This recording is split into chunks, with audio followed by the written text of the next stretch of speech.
Hi everyone, welcome to lesson 4. So in this lesson we're going to continue our discussion of the third level of reading, which is analytical reading, and it's the discussion we began last time in lesson 3. As I mentioned then, analytical reading is the most important and the most complex of the 4 levels of reading, so we're spending 2 lessons on it, so we're going to finish out that discussion this time. Here's an overview of what we're doing in lesson 4.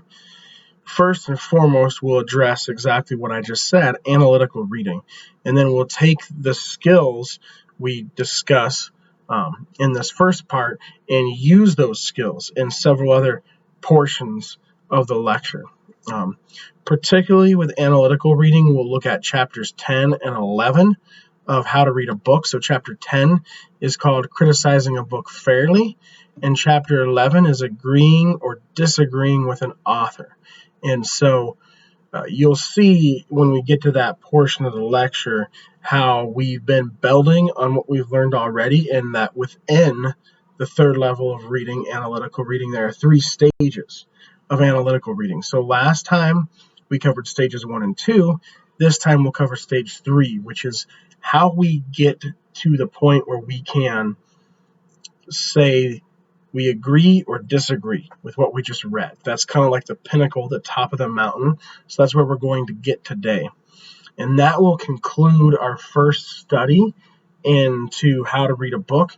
After this lesson, the amount of content in the lessons for lessons 5 and 6 will really scale that back, and those will be pretty minimal because you'll be spending modules 5 and 6 writing your first major paper for the class.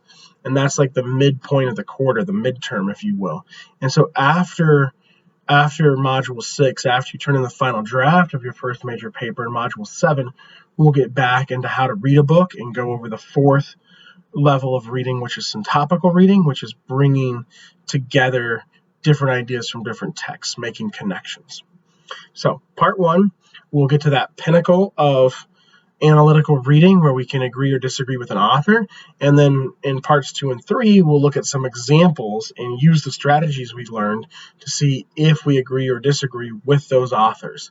And I'll primarily be giving you the tools to do that, and then whether you actually disagree or not, that's what you'll discuss on the discussion board and give your evidence to support that position, so that you yourself are putting these analytical reading skills into practice.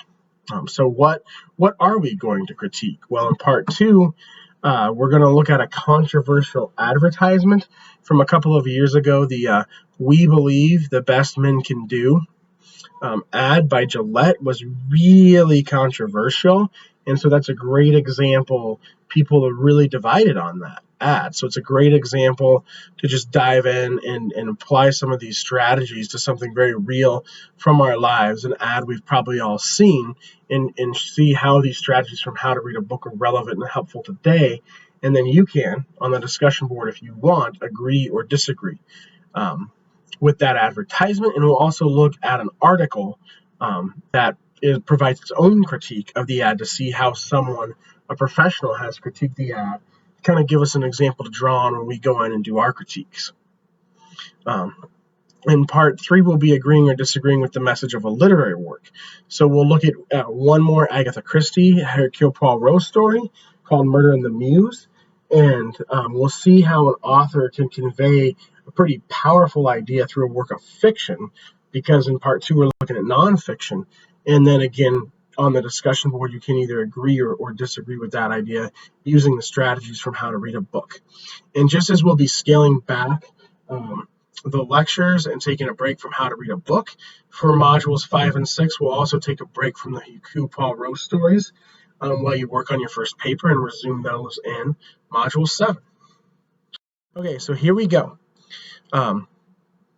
Chapter 10 is called Learning How to Criticize a Book Fairly, so that we can choose to agree or disagree with the author. And what Adler really talks about here is critiquing a book. So I've got this image of stars, to give it 4 stars, 5 stars. I thought that might just be kind of an image that brings to mind the idea of critiquing something. I really like, though, how Adler frames this discussion by first putting forth the idea that we have to learn how to criticize a book fairly. So it's very easy to read something or watch something, consume any type of media, and say, I disagree with that, cancel it out. But is that judgment a fair judgment? So, what Adler has in chapters 10 and 11 is very powerful. We've talked all quarter long about learning how to be a demanding reader. Again, kind of the pinnacle of that is being able to criticize a book fairly, because anyone can say that they dismiss something, but to have that judgment be fair, whether the judgment is positive or negative, good or bad, to have that judgment be fair, we have to learn some things first. We have to understand the book. That's where it connects back to being a demanding reader. We have to read like a demanding reader so that we truly understand the book. And if we truly understand the book, we've received the right or the privilege to critique it. And that's a powerful position to have.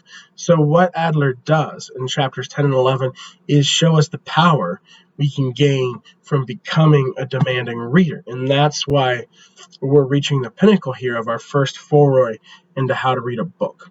So the next question is then, how do we do that? How do we come to terms with a book and truly understand it so that we can gain the privilege of critiquing it? Well, he has really good advice about that. First, though, I want to do a little bit of recall and just kind of recap what we went over last time so that you have that fresh in your mind as we go into this new stuff. And all I'm recapping here are the 3 stages of analytical reading. I feel like if you can really cement these in your mind and see how each level builds on from one to the other, then you'll really have this down, and it'll help you so much with your reading and your writing. So the first stage is, what is the book about? So what is its subject matter? Is it about volcanoes? Is it about global warming? Is it about the Civil War? What is its subject matter? Level 2, or stage 2 rather, is what is the message of the book? So what stance does it take on its subject matter? See how it's building here? You have a subject, a topic, right? Global warming, for instance, and then a stance or a message is what do we do about global warming? Is it not a real problem? Do we ignore it? Is it a real problem? If it is, what are the strategies for addressing it? So a thesis, an argument basically about the subject. And then the third level, which is the one we're going to discuss today, is do we agree or disagree with this message? So once we've understood what a book is about, we can then say whether we agree with it or not. And if we truly understand what it's about, that's a fair critique. So how do we come to understand it so that we can decide whether we agree or disagree with this message? First off, I'm going to go into why this is important. Why do we need to criticize books? Like, couldn't we just leave them alone? But as I said, if we gain the ability to criticize a book fairly, we've achieved something powerful. So let's see what that is and why we should unlock that power. Adler describes the act of reading as a conversation between the author and the reader or the audience, which to me is one of the greatest statements I've ever read. I love how he frames reading this way. It makes me want to read more. And so the more we understand a book, the more we come to terms with it, the more we become a demanding reader as we go to work on it, then the better we can engage with the author in this conversation. He also says the activity of reading does not stop until we complete the work of criticism, the work of judging or judgment. And so you see those 3 stages. If you just stop at stage 2, you're not quite all the way there yet. And so it's a really interesting argument or thesis he puts forth here that the act of reading is not complete until we critique a work. And so you could say you don't have to critique a work to read it, but remember, we're making a distinction between levels of reading. So to be a demanding reader, we do have to reach that point where we critique it. We must understand a book first, but once we do, we are fit to judge it. So that's what we've been talking about, and the chapters so far have been giving us tips and strategies for understanding a book, such as coming to terms with it in the previous lesson.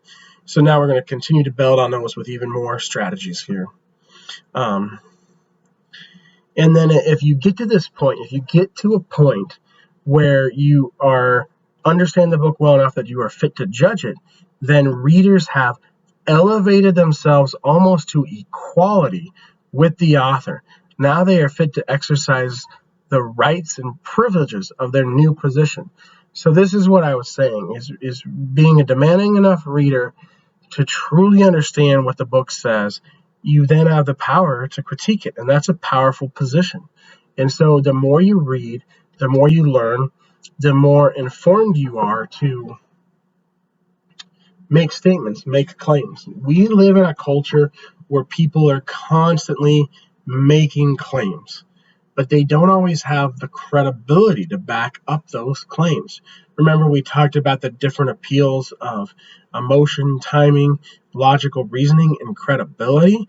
What being a demanding reader does is give you the credibility so that when you speak out, people will listen, people will believe you, people will trust you because you've learned what you need to know to make those statements fairly.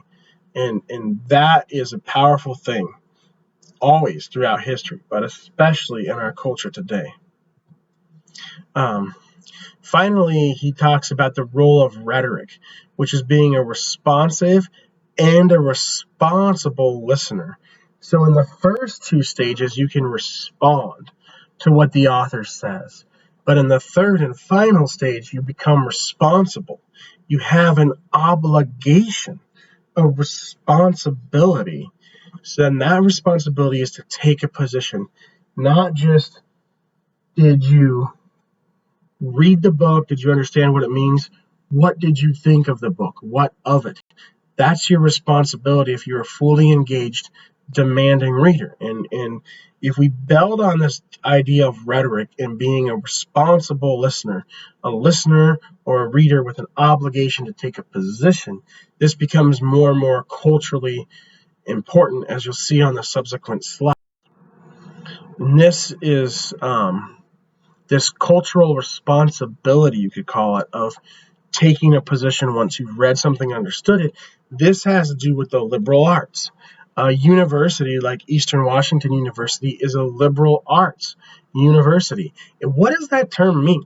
You probably heard that term. I go to a liberal arts university.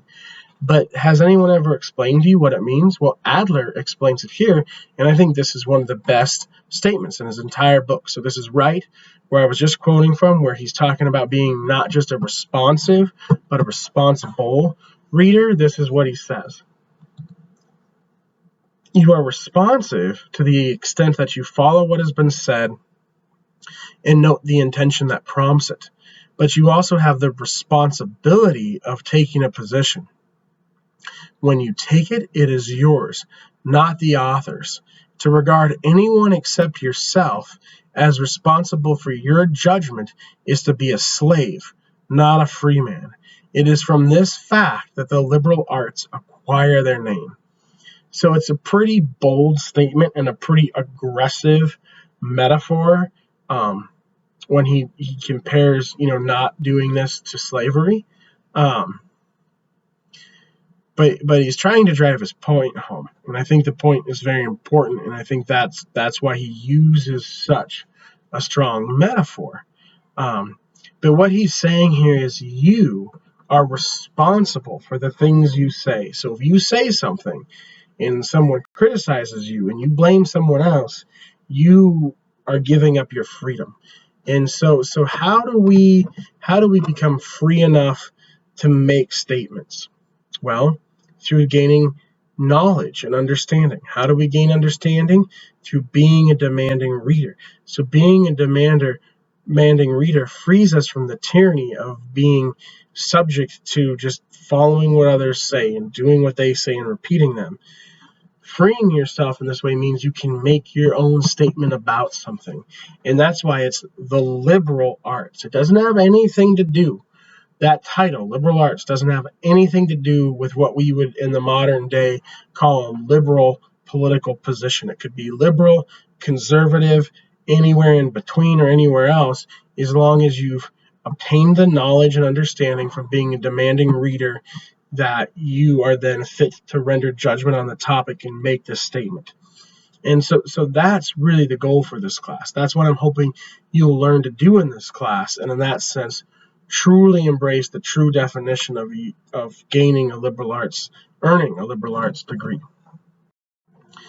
So those are the reasons why we should get to the third level of analytical reading, that we should not just stop when we've understood the book, but that we should go one step further and actually critique it. So that's the rationale, and that's the best case I can make for what we're doing in this class. But when we get there, what do we actually do? So what I think is brilliant about this next section of the book is Adler gives us some rules for criticizing a book fairly, some guidelines, because you don't want to seem like a bag of hot air when you're making statements. You want people to believe you, trust you, that credibility I was talking about. So you have to really understand the book. What does it mean to understand the book? Here's some rules that'll help us. Rule 9, remember he's got 11 rules for analytical reading, so rule 9 is understand a book before criticizing it. That's fairly obvious, and we've been gaining tips for that throughout the previous lectures. We're kind of adding now something new. Rule 10, when disagreeing, do so reasonably and respectfully. Have you ever heard someone, arguing with someone else and they're just being mean? They're calling the other person names. They're not actually attacking the faulty logic of the argument the other person's making. They're attacking the person themselves. They're making it personal.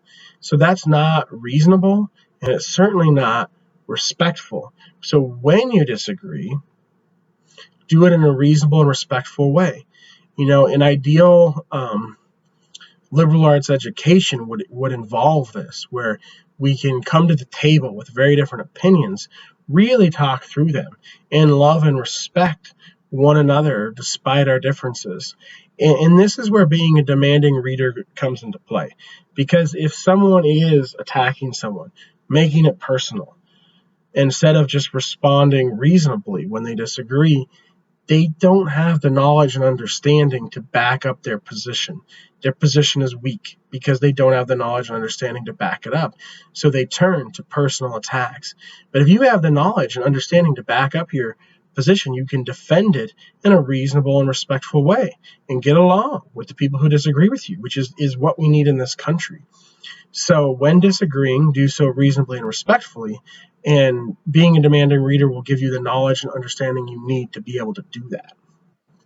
In Rule 11, give a reason for any critical judgments you make, positive or negative. This shows the difference between knowledge and personal opinion.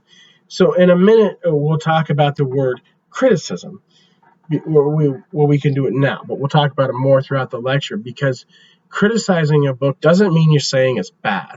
That word criticism usually has kind of a negative connotation, but what it means is actually to render judgment. So you're saying, you liked it or you didn't, or you agree with it or you don't.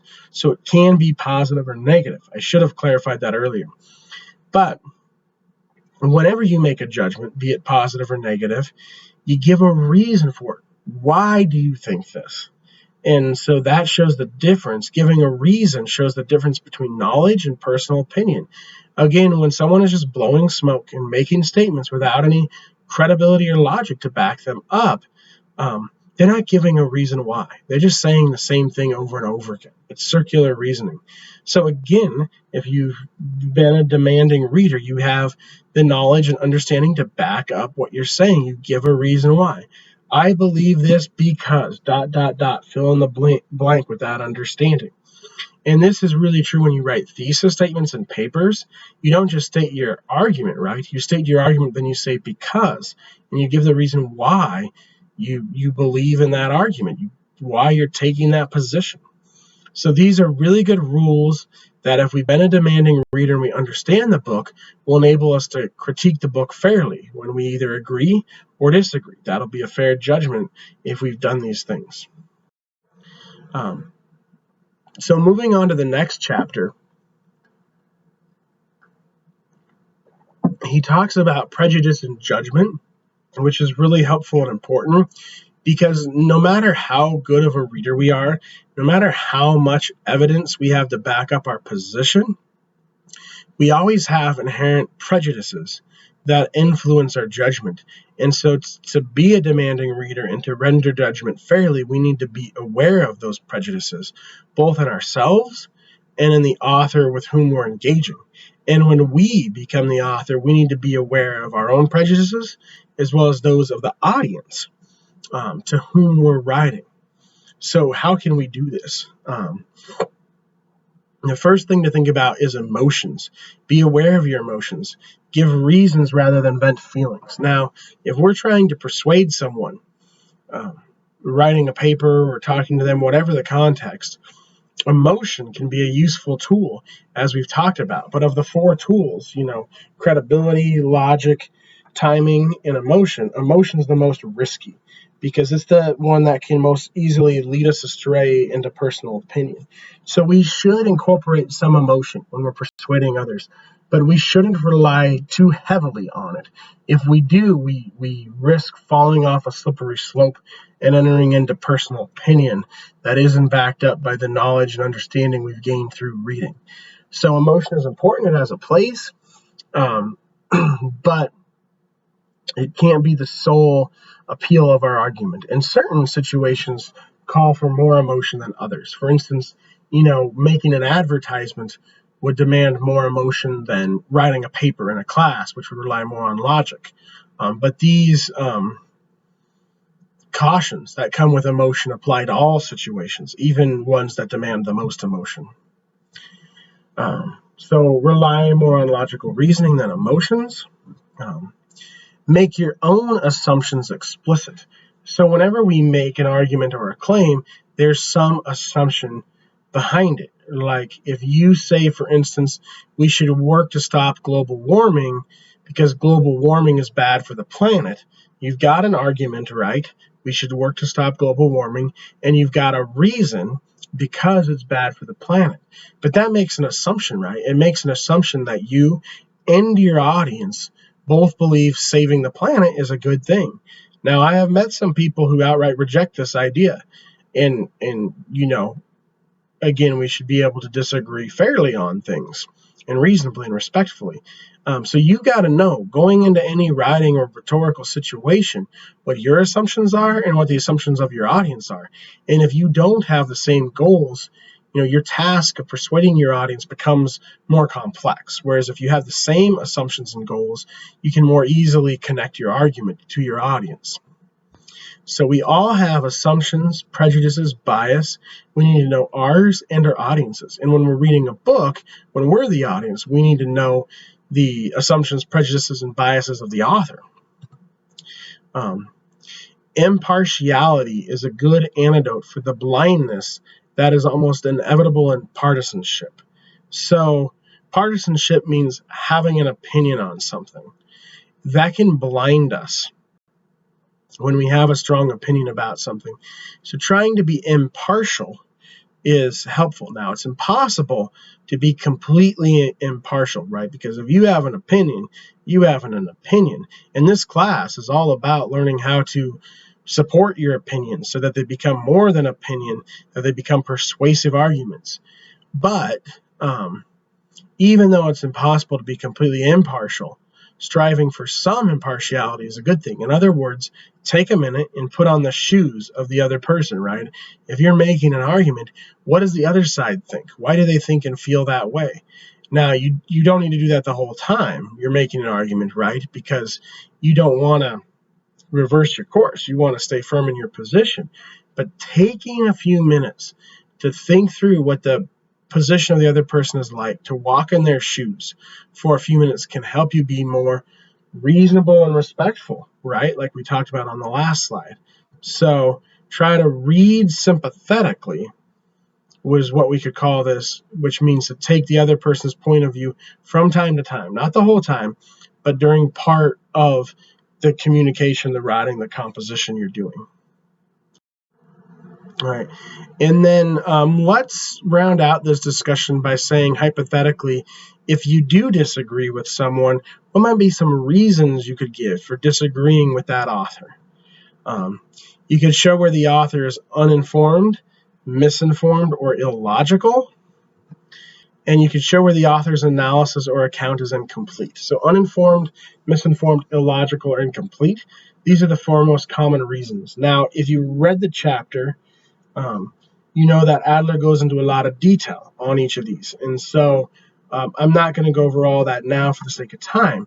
But if you are trying to critique someone else's argument, say you're writing a paper and you do take a paragraph or two, and in those paragraphs you do walk in the shoes of that other person and you see what their position is like and you read sympathetically, you can make your own argument stronger by ending that paragraph and showing how, despite the sympathy you have for that other person and their argument, in some way their argument is uninformed, misinformed, illogical, or incomplete, and that'll make your own argument stronger. So this is a powerful rhetorical strategy we get from Adler here. I want to just round out, now that I've given you these tips and strategies for becoming a demanding enough reader that you can understand the book and render judgment with your opinion about it. I want to just kind of sum up, recap here, round out the discussion for us before we move on. And what Adler says at the end of the book, or the end of chapter 11, the end of the section we're covering for now, is if you are reading for enlightenment, there is really no end to the inquiry that, at every stage of learning, is renewed by the question, what of it? So you read a book, you say, what is it about? What stance does it take? Now finally, what of it? What do you think of that stance it takes? That's the third and final stage of analytical reading. That's the pinnacle of the peak we've been climbing these first four modules. We're going to ask that question, what of it, through 3 examples over the next 2 parts of the lecture.